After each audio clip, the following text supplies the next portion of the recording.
ঢাকার রাজধানীর অবস্থা। ঢাকার রাজধানীর এই হইল অবস্থা। দেখেন মোহাম্মদপুরের পরিস্থিতি, এটা।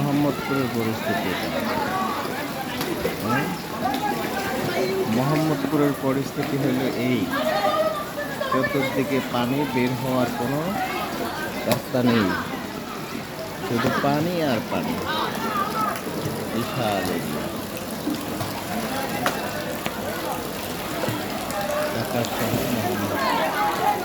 ঢাকা শহর মোহাম্মদপুরে।